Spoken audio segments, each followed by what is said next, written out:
Once a man has seen a dragon in flight, let him stay home and tend his garden in content. For this wide world has no greater wonder. Yes, my dear mortals, as you may have guessed, it is finally time to take on ice and fire. This mod is most well known for adding some of the best and most detailed dragons to Minecraft.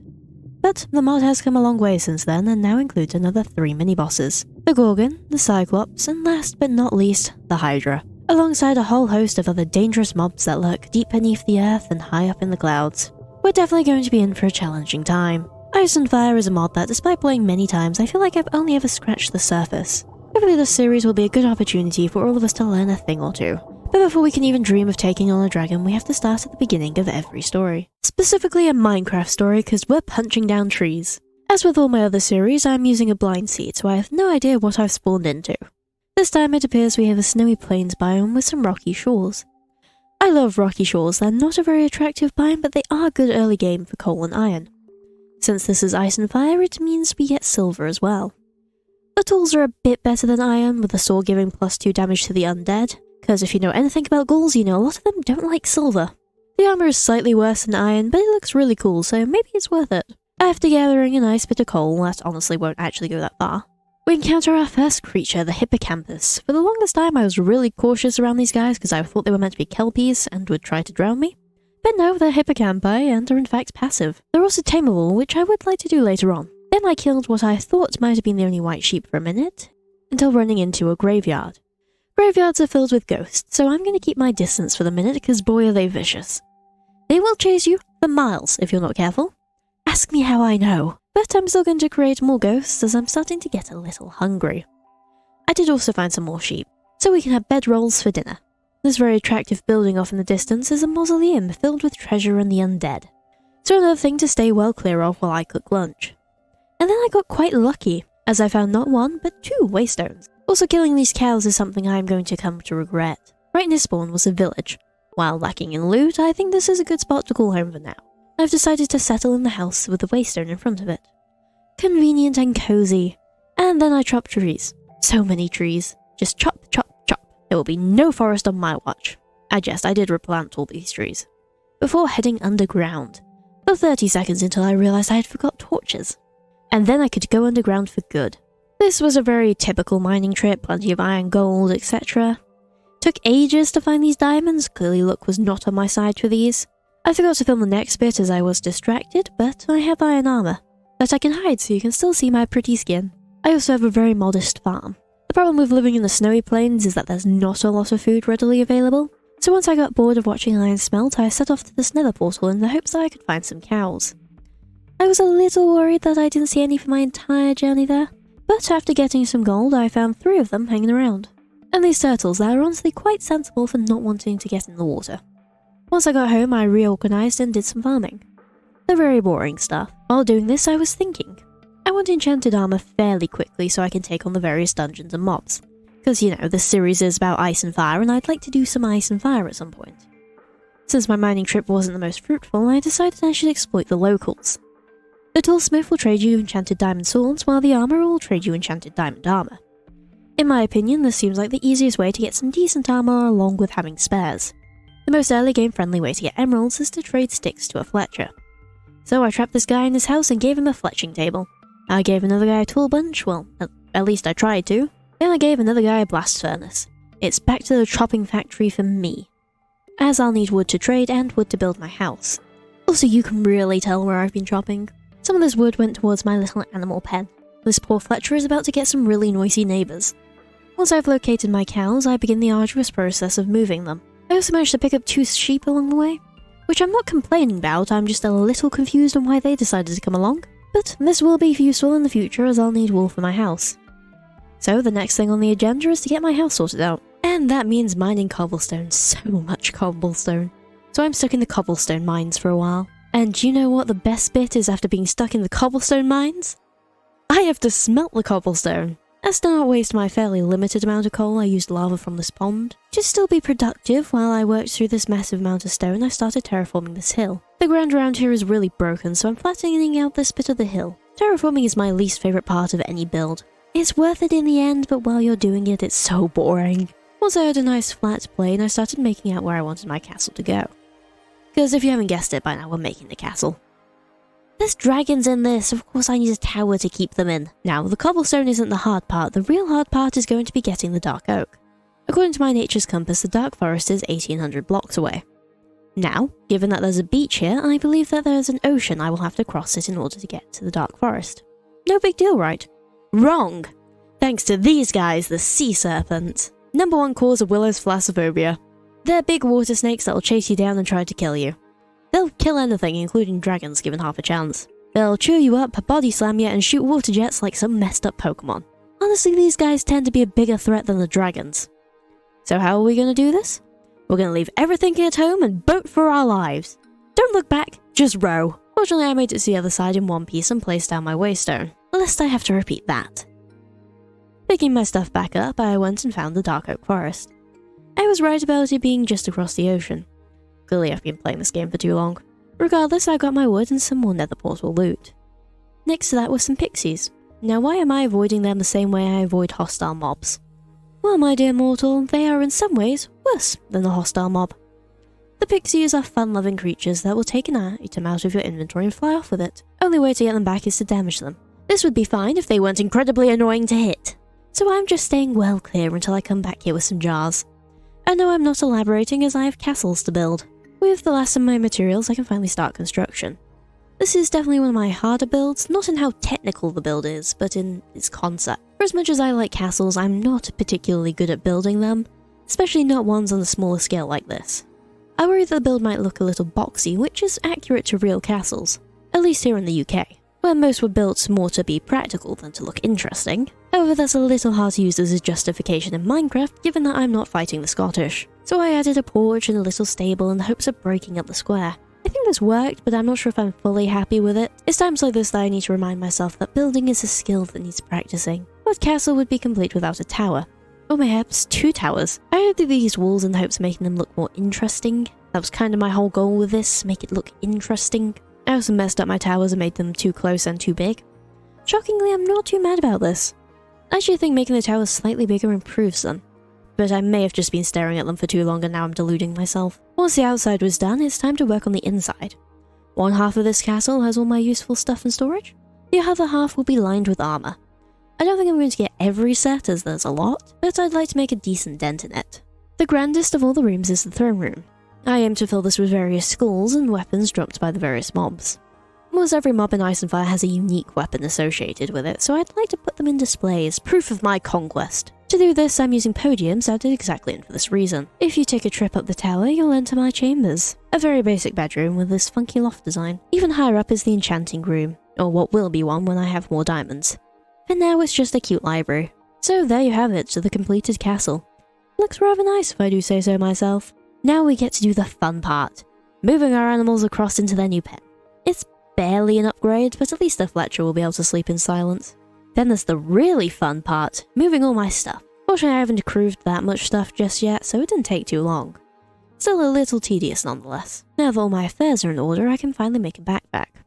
This must be a record for me. I usually make these right away, instead I've left it pretty late. The perks of this, however, is that I can upgrade it straight to gold, so that when tomorrow comes, I'll be nicely prepared for our next adventure.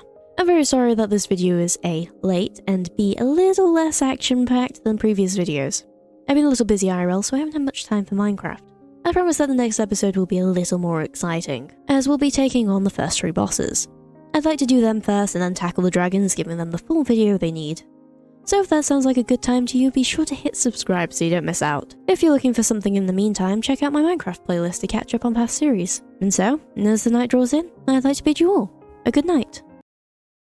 Chip chop, taking down an entire forest. Yeah, this is pretty much all I've been up to in between episodes. Got to get those emeralds, and honestly knocking down dark oak trees is the best way to do it. If you missed the last episode, we're playing for Ice and Fire. A particularly well-known mod as it adds dragons to Minecraft, but it also adds a whole host of other mythical creatures that sometimes get a little overshadowed by the dragons. So in this episode we'll be taking on the 3 non-dragon mini-bosses. The Gorgon, the Cyclops, and the Hydra, all plucked straight from the pages of Greek myth. In order to prepare for my first fight against the Gorgon, I made milk bottles. You can buy milk in 4 glass bottles, they cure 1 potion effect each.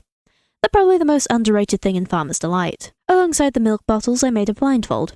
Just like in the legends, the Gorgon will turn you to stone with her piercing glare. In order to avoid eye contact, you must wear a blindfold or just stare at the ground, but that's not as cool. The blindfold is just a little off. I don't know how well this is going to protect me. Good thing I'm an overachiever and just edit it onto my skin. The real reason why I added cosmetic armor. I did all this while being pushed around in my own home by a wandering trader. They really do make themselves at home. With my diamond sword in hand, I set off towards this terrible temple. And I found a little baby dragon. He was only 1 bone tall. Beneath these ruined temples lives the Gorgon, sealed away for all our safety. For a foolish adventurer looking to fight her, you must flip the levers to open the doors. Make sure you have your blindfold on, as she does have a habit of waiting for you at the top of the stairs. Fortunately for me, she wasn't there, so I cautiously made my way down the stairs. There's a certain kind of horror in knowing you're about to be attacked, but you can't see where they are. All you can hear is the laughing and the hissing, before she comes charging straight at you. Without the blindfold, she'll petrify you. But if you're wearing it, she'll attack you, giving you poison.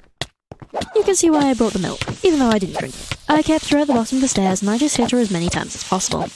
It wasn't a very elegant fight and it was a little closer than I would have liked, and unfortunately there wasn't any iPods involved. Still, it ended as the original tale did, with her lying beheaded on the floor. This is quite a gruesome conclusion, definitely one of the more graphic deaths I've seen in the mod. The sole reward you get from this fight, not including the skulls that decorate her lair, is a head that can be used to petrify a single mob of your choosing, so make sure you use it wisely. I've chosen to place mine in my throne room as the first of my many trophies. Don't ask why she's upside down, I'm not fully sure myself. I'm not wasting any time today as I craft my sheep disguise. Yeah, this looks convincing. Our next mini-boss is the Cyclops, the single-eyed giant with a fondness for sheep. Hence, the sheep disguise. The Cyclops can spawn either randomly in plain savannas or meadows, or on beaches in their cove. This is what I'll be looking for. To do this, I headed to the mainland and followed the coastline, dodging a dragon or two in the process. Don't worry, we'll be dealing with them in the next episode. Eventually, the rocky cove came into view on my minimap. The stone dome is home to sheep, gold, and of course the Cyclops. And look, he's not interested in me as far as he is aware I'm just a silly little sheep, which is going to make it even more confusing when I start climbing the walls. Clearing a hole in the top, I line up my bow, say a little prayer to Apollo, and release, striking the Cyclops straight in the eye. Doing this blinds him and significantly reduces the range in which he can see me. The rest of the fight involved unloading the rest of my quiver into him as the poor confused creature barely puts up a fight. Honestly, I feel a little mean for this, at least the Gorgon tried to poison me. Still, I was rewarded with a whole load of golden mutton and some unidentified remains. As for the Cyclops drops, I got the Eye of the Cyclops and Cyclops meat. The Eye of the Cyclops inflicts weakness on nearby hostile mobs when held. This applies to anything with a melee attack, so it can come useful against a variety of mobs. Just keep in mind its durability. Mine's going safely on my podium right next to the Gorgon's head. Yeah, this room is going to get real creepy real soon. I also got to implement the first of my many armor stats, only the most intimidating to start the collection. Now, some of my more dedicated viewers will know that this isn't my first encounter with a Hydra. Back when I played the Twilight Forest, I took on their version of the Hydra. A fierce, fire-breathing dragon. The one in Ice and Fire is a little bit different. It's a lot more reptilian looking, like a multi-headed snake. And this time it spits poison rather than fire. Yeah, we've got 2 snake-themed poison-spitting monsters in this episode. Now, the best way to defeat the Hydra is to use fire. Fire prevents it from growing more heads. Now, a sensible person would use flame or fire aspect. But I don't have that, and that sounds like too much work. You know what I do have? Lava! Yeah, this is my genius strategy, I'm gonna dump lava on it. But first I must find it. A Hydra's lair is located in the swamp biome, and is quite a humble structure, especially compared to the others. I just have to hope that the fight doesn't pique the interest of the fire dragon in the distance. To achieve optimal lava dumping, I towered up and made a little bridge. Now I just need its attention. And boy, did it not want anything to do with me. Eventually I got its attention and dumped the lava, setting it on fire. It's of course not very happy, and this breath can still reach me up here. Good thing I have my Milky. Unfortunately, my genius scheme didn't go quite as planned as it knocked me off the platform. A note for future adventurers, don't make your platform 1 block wide. It matters not, though. The beast still died as it desperately tried to fight against the lava burning away at its scaly flesh. From its burnt carcass, I got rotten flesh, some cooked Hydra meat, its fangs, and lastly its heart. This is officially J2 and Hydra 0. The 2 key things the Hydra drops is its fangs and its heart. The fangs are used to craft poison arrows, a nice alternative to tipped arrows. I'm not going to make any for the time being, but I may choose to use them later on. I can only discuss the boss drops as the lair had no chests. I mean, they're not a guaranteed thing, but still, how unlucky is that? I mean, I'm not too broken up over it, as the loot inside is a little lackluster like most of the chests in Ice and Fire. Once I had headed home, I placed its heart upon the pedestal. It's not going to live here, as having it in your hotbar grants you regeneration, so it's going to come in handy from future fights. But for now, I can just admire it. Although I'm not quite sure admiration is the first word that comes to mind when you walk into my trophy room. Still, we made a lot of progress today as we checked the first 3 mini-bosses off the list. In the next episode, I want to take on the dragons. That may sound simple, but wow, there is a lot to dragons, and a lot we're going to have to do in preparation if we even want to stand a chance when fighting them. This series was originally going to be 3 parts, but I was flicking through the wiki when I realised I have to trade with the ants! So yeah, we still have plenty to do making this a 4-part series. If that sounds like a good time to you, then make sure you hit the subscribe button so you'll be notified when it comes out. And in the meantime, check out my Twilight Forest series for more ancient mythology-based shenanigans. And, as the night draws in, I must bid you all a good night. Hi, my name is Jade, and I'm sure you're wondering how I got into this situation. Well, it all started 1 month ago when I decided to make a series on Ice and Fire. Check out the previous episodes here. While this mod features a ton of other magical creatures, you come to this mod for the dragons.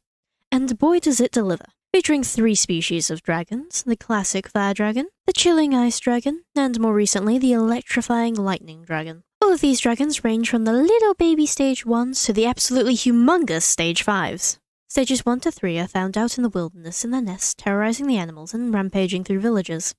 We've already witnessed a few of those on our adventures last time. The older and wiser stage 4 and 5s hide deep under the earth in their caverns protecting their young. As unlike in other mods, these dragons are not just to be slayed in order to save a princess or 2. Instead, you can raise your own and soar above the skies.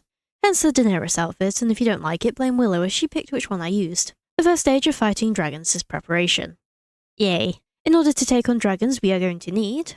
Number 1. Better armour. We scraped by with iron armour last time, but that's simply not going to cut it anymore. Number 2. Better weapons. Yeah, the unenchanted bow and sword isn't going to help us much against beasts with health bars ranging from the low 100s to over 500. Number 3. Potions. Dragon breathe fire. Fire make Jay go ow. Fire red stop ow. Also regen and night vision would be nice. Number 4. Golden apples. Same as before, more health means less death. From this list I'm going to tackle number 3 first with a trip to the nether. So below my other tower I dug out another hole and carved out a little dungeon, with a few residents. In the maximum security cell goes the nether portal, and through the nether portal I go. The nether is entirely unchanged by this mod, so this process goes the same as it usually does in Minecraft. We've finally encountered a terrible fortress. And a blaze spawner. I forget how annoying these guys are. But hey, at least I have my blaze rods. I left the nether as uneventfully as I entered it. And now we can start doing some brewing. Hang on. I can't brew under these conditions. It's time for the tower to get a little bit of an upgrade. Perfect, finally something I can brew in. So like I said, we're starting with fire res. Probably the most important things for fighting fire dragons. Next with some regeneration potions. Always get these mixed up with healing potions in my head and think that they need glistening watermelon. But nope, it's a gas tier. Finally the night vision. We don't need these just yet, this will be part of phase 2. But that's for later in the video. The here and now involves getting diamond armor. I was originally going to use villagers, but that's way too much work. So I've been exploiting them for other things like arrows and now golden carrots. In order to get my diamond armor, I went strip mining, using my cave waypoint from the first episode as a jumping off point. I dug all the way down to level -59 and started digging. I know that there are technically better ways to mine diamonds, but for me this is the easiest and I can do it while watching anime, so that's always a win. Even if it wasn't very exciting, it got me diamonds. These diamonds were spent on some shiny new armor. Now I've watched Willow fight dragons in iron before, however I'm not quite as insane as her, hence the extra protection. I could also finally complete my enchanting room. These aren't the best enchantments, but yeah, they'll do for now. With the exception of my bow. This is really good. I'm so glad I re-enchanted it after getting unbreaking the first time. God, I love gambling. Jumping down my list, this time I made some golden apples. You get so much gold in this mod that we will not be running out anytime soon. So much so that it's actually apples that are the problem. I made as many as I could for now, but I will probably need to top up in the future. With these apples, I've checked everything off my list in order to gain more power. We can finally take on a dragon. The dragons in this mod are split into 5 levels. The higher the level, the stronger they are. Level 1s and 2s don't spawn naturally in the overworld, you'll only encounter them when you're raising your own dragon. Level 3s spawn in nests on the surface. These are the ones that will probably wind up chasing you around. You can tell what level you're fighting by its size or from its skull post-mortem. The first one I fought wound up being a level 3 fire dragon. What type of dragon you wind up fighting depends on the biome you're in. Ice dragons are shockingly found in cold and snowy biomes. Lightning dragons are found in savanna mesas and jungles, and fire dragons are found pretty much everywhere else. so you'll often wind up fighting fire dragons first, like me. I started with the one closest to my house. I approached from the rear so I'd have plenty of time to drink my potions. It's important that you see it first. I find I usually die when I'm surprised by one. They're most annoying to fight when they're flying about, as in this state they'll use their two strongest attacks, Fireball and their Fire Breath, both of which deal damage and sets you on fire, hence the fire resistance. The other two species have the same attacks, just change fire for lightning and ice respectively. Although dragonflies are very similar despite their elemental differences. Once they've landed, they'll try and get up in your personal space to bite you. Keep your distance and hit them with your bow. If you do get too close, they'll grab you and shake you around. This has only happened to me once while I was fighting, but I see them do it to mobs a lot. With the power of my bow, I smited this voracious dragon, officially marking the start of my dragon hunt. Upon defeat, the dragons will lay down and you can harvest various useful materials from their body. While exploring the overworld, you may also run into dragon skeletons. This is pretty much the same thing but more fleshy. From a dragon's body, you'll receive scales, meat, a heart, bones, and a skull. How much or what you receive depends on the size of the dragon. There is a lot you can do with this stuff, but the basics for now are dragon scale, armor, and dragon bone tools. But to make anything, we're gonna need to kill a few more dragons. So off I went to the next, and then the next, and then the next, totaling 4 dragons slayed so far, including the one that kept flying away from me. These are mostly the ones I avoided on my way to the bosses previously, as you can see they're hardly uncommon. It's worth keeping in mind that once you've killed 10 to 15 dragons, all the rest will grow stronger. This will repeat for each time you hit that threshold. All the dragons I've beat up so far have been fire dragons. Once you neutralize the fire with fire resistance potions, they become the easiest to fight. Unfortunately, the other dragons aren't the same. And the only lightning dragon I encountered had cockatrice bodyguards that I wasn't in the mood to deal with. Also, look at this tiny savannah. Only big enough for a single dragon. Honestly, pathetic. Getting back on track, I used the scales I got to make dragon scale armor. This stuff's a bit better than diamond and provides extra resistance against dragons. Unfortunately, I didn't have enough of the green ones to make a matching set, so I have little red booties instead. But this armor honestly lends itself very well to be mixed and matched, which is a good thing as there's 12 different colours you can get from the different types.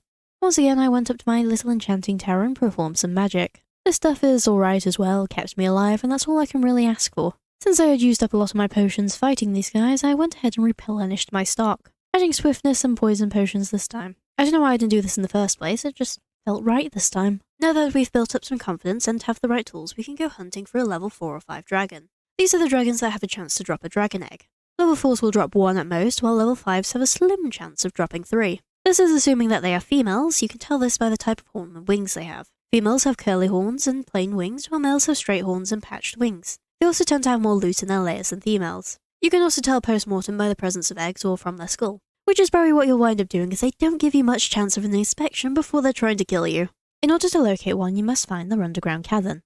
A lot easier said than done, as there's no way to locate one from the surface. Learning from the masters of old, you dig down to around Y0-ish, and hope you either dig straight onto one or spot it on the minimap. Yeah, that's the strat. It's not the most efficient, but it does work, and it is what I wound up doing. Other methods involve looking for their layers on the ocean floor, or just praying you get very lucky while caving. If that's not to your taste, there are a few mods that can help you out. One is the Dragon Seeker. This mod allows you to craft the Dragon Seeker. It has 4 levels, each getting more accurate, and will help you find a dragon. Keyword help, as it won't show you the exact location, just the general area, and it can be wrong sometimes. It's also very expensive to craft, which does make sense, but also means that it's probably a last resort if you're really struggling to find one. Your other option is the Dragon Finder that acts like an eye vendor to one of the dragon caverns. After too long, I became confident that I knew the location of the dragon's lair. So I dug a hole down with a quick way out. You can fight these guys in the caves, but I figured luring it out onto the surface was the best way forward. I drank my potions and fired into the cave, then swam upwards as fast as I can. From here, the fight is mostly the same as earlier. Keep your distance and shoot it. The main difference is that it's a lot bigger and stronger.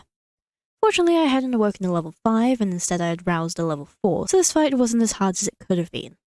But it's always good to come prepared, as you likely have no idea what you're going to fight. After several minutes of running in circles with this thing, one final shot laid it to rest. Tearing it apart got me my prize, a bronze dragon egg. I'm very glad that I got it first try, as you're not always so lucky. Before I get it home though, we have to go down into the cavern. What treasures has this dragon been hoarding that are now mine to plunder? A single iron ingot. All that for a single iron ingot? Yeah, the loot in dragon chests aren't all that great. But there are some diamonds and other ores about. I mean, the real treasure is what you get from the dragon drop, so I suppose it's not all bad. This definitely isn't cope. Anyway, I headed on home, and hung up some of my skulls that I got on this trip. You can adjust which way they're facing by crouching and right-clicking them. This is really helpful for getting a perfect menacing angle. Now back to the dragon egg.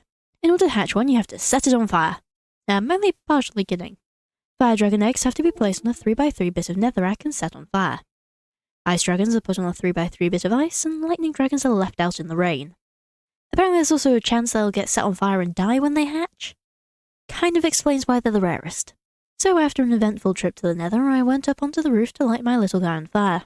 This process takes 6 minutes by default, so in the meantime I made a dragon horn. This lets me catch the guy and carry him around like a Pokeball. Pretty soon the egg burst open, leaving behind a little guy. His name is Arnold the Annihilator, and I love him, even if I did have to stop him from walking straight off the roof. At the moment he's a level 1 dragon. If left to his own devices, it will take him 25 days for him to fully grow up into a level 2 dragon. I'm going to help speed this up a bit by using dragon food. I didn't have much and was only able to get him halfway there, but he's already gotten a fair bit bigger. I'm going to level him up into a level 3 dragon and then use the dragon stunting food to keep him there. At level 3 he can do all the cool stuff like breathing fire and letting me ride him. He's just not quite as big or as laggy as a level 4 or 5. However, that's going to take a little while. So in the meantime I'm going to prepare for our third outfit change this video. The final and strongest form of armour in the ice and fire is the dragon steel set. There's an ice, fire and lightning variant depending on what you prefer to hunt. The armour is crafted using dragon steel ingots that are crafted using a dragon forge. And holy hell, are we going to have to kill so many more dragons to get this made. You can tell I've been doing this for too long when I walk right past the gold. I also found another savannah that looks a little bit bigger than the tiny one I found earlier. This is a good thing, as there's a few things we'll need from there in the next episode. Talking of pathetic biomes, I found a dark oak forest that consists of about 4 trees and a mushroom. I don't know what's going on with the biomes in this seed. In the lull between dragons, I took out several animals to take home and feed to my pet dragon. A lot quicker than trying to breed them. My travels took me quite far as I liberated a village or 2, except this one that had managed to pray the dragons away with its 3 churches. Once my pockets were feeling heavy, I headed home to see how much of the dragon forge I could make. Which wasn't much, but I got the important bits. The dragon aperture, the dragon forge core, and the bone blocks. All that was left was the bricks. So that was me off to slay another god knows how many dragons. Not even factoring in the fact that I had to use some of the scales to keep my kit repaired and get dragon blood. The ingots are made from iron and dragon blood. You get dragon's blood by right-clicking on dragon carcasses with a bottle. However, you sacrifice scales, meat, and heart in the process, as you can't have both. So a lot of death went into these bricks. It's also worth mentioning that if you want fire dragon steel, you have to build a fire dragon forge, have a level 3 fire dragon handy, and then use fire dragon blood.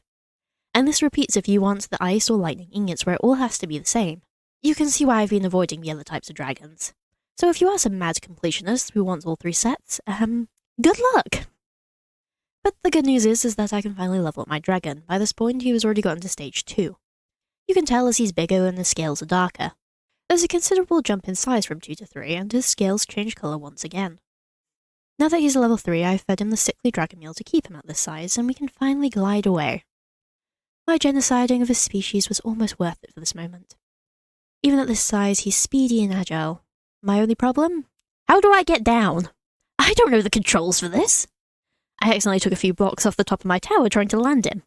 So it's safe to say he's sleeping outside from now on. Now that I have a level 3 dragon in my services, I can finish my dragon forge, load it up, and let him cook. This does take a while, and they will set the surrounding area on fire. I just opted to dig a trench of water around it. And when I say a while, I mean it.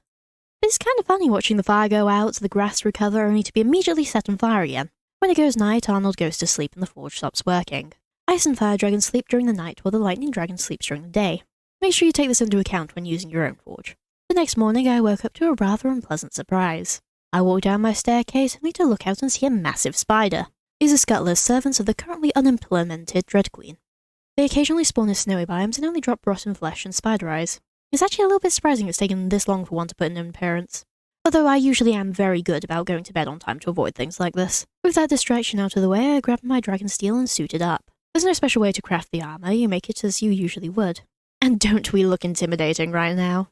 It's fine, my lack of vision makes me even scarier. At least we can tank pretty much anything that comes our way now.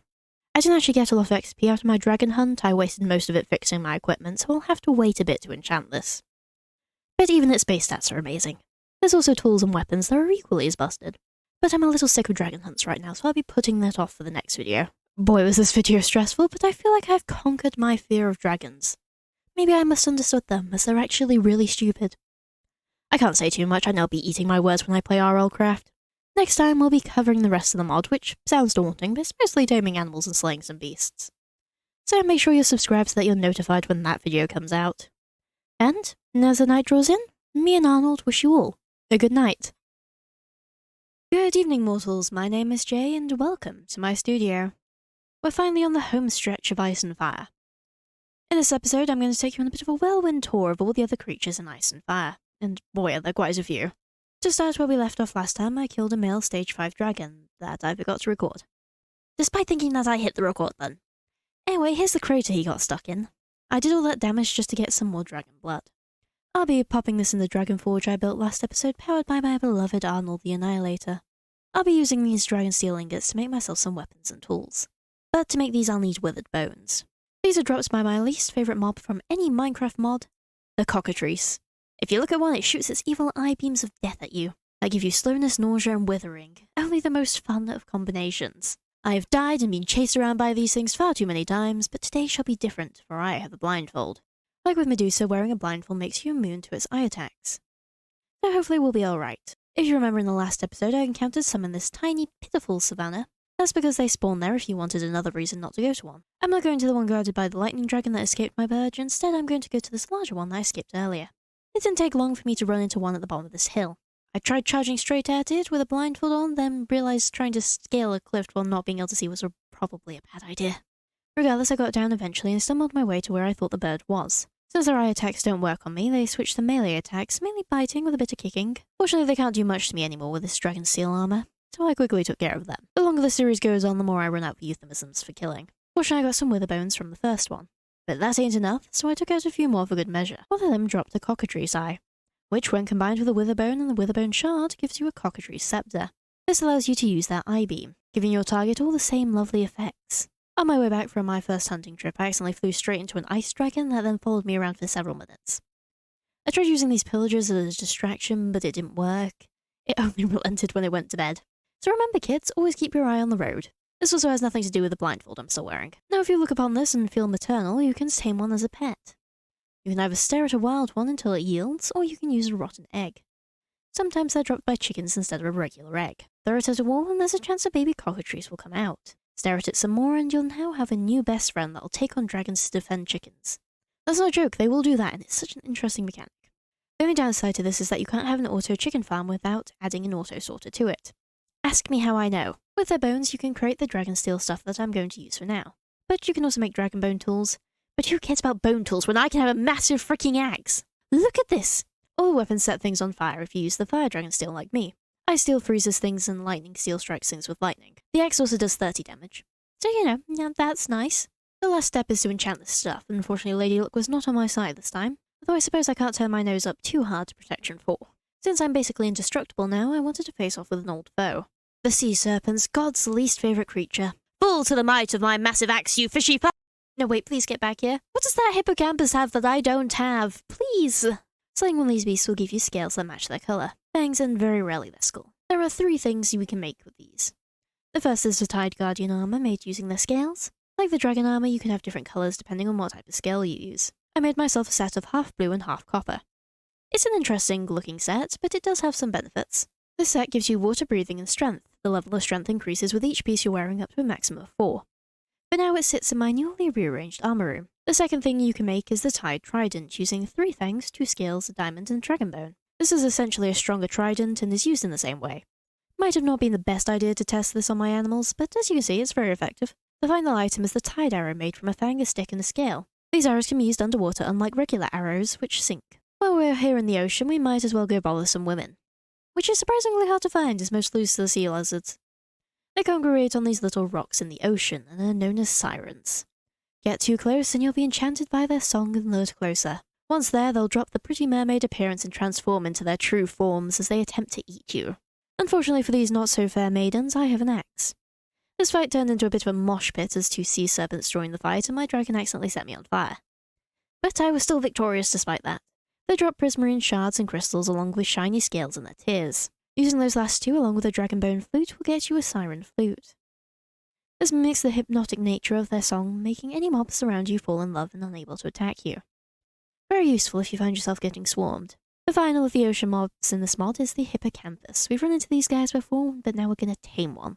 Luring it over with kelp, you just feed it until it loves you. Place the saddle I stole from a village on it, and now we can glide through the ocean on our water horse. This makes hunting down its friends so much easier. As yes, even the pretty horsies have a unique weapon that requires killing a bunch of them. At least we got to see all the different colour variations while we did it. Crafted with their tail, you get the hippocampus slapper, probably the silliest of all the weapons. A wet slap with the slapper causes slowness and nausea as they stand confused as what kind of madman would put a hippocampus tail on a stick. Since I'll be gathering up a few pets this episode, I remodeled the side of my mountain into a stable. The first pen was filled with water for the hippocampus to have a nice soak in. Not quite as grand as the ocean, but these guys don't like sitting still. Since I don't want him to be lonely, I'm heading out to the mountains to find a hippogriff. There are 6 variants that depends on what type of hill biome you're in. Since I found mine in the Extremes hill biome, I got a golden eagle variant. These guys will only attack you if they're hungry or you attack them first, so hopefully these rabbit's feet will be enough to satiate it. Once you've found one, you'll throw rabbit's feet near it and it'll help itself and become tamed. That's if they stay on the ground. Please come down, I want to be friends. I wound up using a lead to pull them down and he bit me in the process. But eventually he did accept my offering and became my friend. The hippogriff freaked me out so many times while I was dragon hunting. Something just appears in the corner of my eye and my brain goes, ah, dragon! But no, it's just a hippogriff. After it's eaten the rabbit's feet, you can fly around on them, making them a pretty solid form of transportation. Like the hippocampus, they also make killing their brethren a lot easier as nothing is sacred in this mod. With their talons, you can make the hippogriff talon sword that uses a sweeping attack to hit multiple mobs similar to Sweeping Edge. Not the most exciting out of all the weapons, but on display all the same. For our last few creatures on our tour, I need a desert and a jungle, neither of which I've seen, mostly because I've avoided warmer biomes. So off I went in search of one. I decided to head to the swamp we previously fought the Hydra in. Since it's a warm biome, it makes sense that other warm biomes would be nearby. Swooping in from above were some of the Stymphalian birds, here to ruin my day with their piercing feathers. If you kill one of them, then the rest will fly away, which isn't great if you want their drops. Any encounter with these guys will leave you looking a bit like a pincushion. I got their feathers used to make arrows, the same as regular ones, just with fancy feathers. These arrows will keep moving in a straight line until they hit something. This actually makes them really hard to use as I instinctually correct for gravity and overshoot. Unlike other creatures, these guys have 2 special weapons, a dagger with a super quick attack speed and a feather bundle that launches 8 feathers at once. A little hard to aim, but I suppose if they're ganging up on you it might help. I follow the nature's compass the rest of the way, flying above the jungle of the amphitheatre. Often mistaken for dragons due to their large wings. Unlike dragons, these guys are chill unless you attack them. Unfortunately, the only way to get them to come down so I can tame one is to hit it using a projectile. Which is really hard, they're deceptively easy looking targets. I also accidentally set my dragon on it. After that starts probably the coolest taming in this mod. You hop on its back as it tries to bite you. You can block this with a shield or just tank it, but the goal is to stay on as long as you can. If you survive, you'll have broken its will and tamed it. Saddle up and soar through the sky. These guys are very pretty and have some nice colorways. They're also incredibly quick, so I rode him home in record time. On my way back towards the desert, I accidentally ran into the ice dragon I'd been avoiding. So if you wanted to see me fight one of those, I guess now's the time. I dispatched him rather quickly and could continue on to the desert. The final creature I want as a pet is a death worm. Grotesque little worms that burrow their way through the sands of the desert. They'll fire their tongue at you, dealing a fair bit of damage. Larger ones will try and body slam you, sending sand flying. Fortunately, they're a bit rarer, so you'll usually just get the little ones snipping at your heels as you try and get sand for your house. But these creatures have one major weakness. They love, more than anything else in the world, the tasty, succulent taste of TNT. Throw some down and watch them blow. Morbidly entertaining. This video really is all about death, isn't it? Unfortunately, killing them this way doesn't get you any good drop, so it's back to the massive axe. These guys drop their chitin eggs in their tongue. The chitins can be used to craft armor, which comes in 3 colours. I once again wound up with a blended set of the colours. But I did get a worm egg. To use this, you click the ground with it and the worm appears. Now they won't follow you or do anything particularly interesting, but they'll patrol the area around where they hatched, killing mobs. So they have some uses. You can also ride them using 2 fishing rods once they grow big enough. This also applies to wild ones if you wanted to for some reason. The legendary weapon is the Deathworm Gauntlet, made with their kite and their tongue and an iron chain, which is basically a stronger lead and can be used as such. It shoots its tongue out and drags the mob towards you, so maybe don't use it on creepers. For our next creature, I'm heading to the cemetery I robbed of iron bars to build my dungeon. If you open the chest, a ghost will spawn and attack you. They have a cool visual while attacking you and can only be killed using silver weapons. The fun part is that you can spawn as many as you want using the chest. They'll also spawn from the grave soil in the cemetery, another thing I learned the hard way. Only the ones spawned from the graveyard soil will drop ectoplasm and phantasmal ingots. Merge the phantasmal ingots with the dragonbone sword, and you'll get the phantasmal blade. It's a launcher sword that'll travel through any block until it hits its target. I think it's time I counteracted some of this gore with something fun and whimsical. Pixies. The little fairy-like creatures I complained about in the first episode. These guys are tameable and jarrable. If you drop a cake near them, they'll take it and be your friend. I got a yellow one. This means that when she follows me, I get haste. This is because the different colours give you different effects. Pink gives strength, purple gives you jump boost, blue is speed, green is luck, and finally yellow is haste. They're a little delicate, so I wouldn't go charging into a dragon fight with one, or maybe you will, I can't say they don't deserve it. Getting to the jarrable part, which has probably raised a few questions, you can put them in jars and they'll sit there like little nightlights. Is this inhumane? Yes. But I've burnt a snake alive, bullied the partially sighted, cut a woman's head off and almost eradicated an endangered species. Do you think I'm all that bothered about the ethics? Now that I've secured myself the full collection like some messed up blind boxes, I can kill the rest. Too many pixies later and I got my hands on their wings. With this I may craft the most powerful, the most intimidating weapon. The pixie staff. Fueled by pixie dust, it causes enemies to levitate off the ground. A pretty cool weapon. Not sure if it was worth the mass murder. Even if Arnold seemed to enjoy it, now that marks the end of the cool items and mobs I encountered during my own playthrough. I missed out on the Mermex, the Troll, and the Mausoleum, which is ironic considering that it's right outside my house. To get it, you need a key from a lich. I just didn't find any. Inside the Mausoleum is a bunch of spawners and an incomplete ice dragon forge, so if you decided to pursue ice, it's a good way to get ahead. This was originally meant to take you to a new dimension to fight the Dread Queen, but that was never fully implemented. The trolls live in caves, which I didn't spend a lot of time in, which is probably why I didn't encounter many. But killing them gives you troll tusks, leather, and occasionally weapons. And there's 3 variants depending on the biome and 3 sets of troll armor. Lastly, the Mermex, weird-looking ants that live underground in deserts and jungle biomes. Despite spending time in both, I could not find these guys. I actually really struggled to find them for these replay shots. They're tricky fellows, these guys. It's kind of a shame I couldn't find them, as they have a whole reputation system. They're naturally hostile, but if you give them resin, you can build up a positive reputation. That'll eventually allow you to trade with them. What you can trade depends on their type, and the higher up in the hierarchy you go, the better the trades are. If you reach reputation level 75, you can now control the hive. Using a Mermex staff, you can modify the rooms and control what the queen does. You can also start new hives by hatching a queen yourself. Man, we could have had a full episode dedicated to these guys if they weren't so damn hard to find. If civilization building isn't to your taste, you can just kill them like everything else in this mod. You can make armor out of their chitin, or use their stingers to make the Mermex stinger sword. A few other honourable mentions before I go to the outro. Most of the creatures in this mod drop their skulls. They're very rare and I didn't get any, but they do exist. If you wish to learn more about these creatures, you can find yourself a bestiary in a village. Using the manuscripts you get in various chests, you can unlock pages on the different creatures. This is a pretty cool way to approach the mod book that's become somewhat standard these days. And with those final tidbits, our time playing Ice and Fire has come to an end. A fairly intense mod compared to the ones we've previously covered. But it's been a real good time. So much passion and effort has been put into all these creatures, making them some of the most well-developed I've seen in a Minecraft mod. There's a reason this mod has become such a staple in mod packs even beyond its addition of dragons. Around the time I started working on this series, the developers announced that an Ice and Fire 2 is in the works. There's not a lot of info about it right now, but I'm very excited to see what happens and where it goes. If it's anything like Ice and Fire 1, then I expect that it will be amazing. When that time comes, I'll be sure to check it out, but in the meantime, there are many more mods to check out. Let me know if you have any suggestions in the comments section down below. I try and respond to the majority of them. And hit that subscribe button so you'll be notified next time I'm modding Minecraft. And as the night draws in, I must bid you all a good night. Hang on, don't you dare click off, I still have more. We have one final segment. Cooking with Jay, everyone's favourite daytime cooking show, where I show you how to prepare delicious food, this time using Ice and Fire Delight. Let's crack open our cookbook and whip up some delightful treats. Let's start with some seafood. If you're lucky enough to acquire some sea serpent from your local fishmongers, you have a few options on how to prepare it. Take your piece of sea serpent and while using a sharp knife, cut it into thin slices. Place it over rice to create sea serpent rolls. If you're not a fan of raw fish, we can place onions, potatoes and carrots in the pot to make sure they're part cooked before adding your sea serpent. Once everything's cooked, you wind up with a hearty bowl of stew perfect for those chilly days. If you want something equally fishy but a bit lighter, you can throw some shiny scales in the oven to produce shiny scales chips. If you want to add some extra flavour, you can add some spice from witherbone, made by grinding up only the finest of witherbones. The next 2 ingredients I'm going to show you may be a little harder to make as their key ingredient is on the rarer side. This ingredient is Cyclops eyes, since they only have one and they don't grow back, they're very limited in numbers. If you're lucky enough to get your hands on one, I recommend preparing it in one of 2 ways.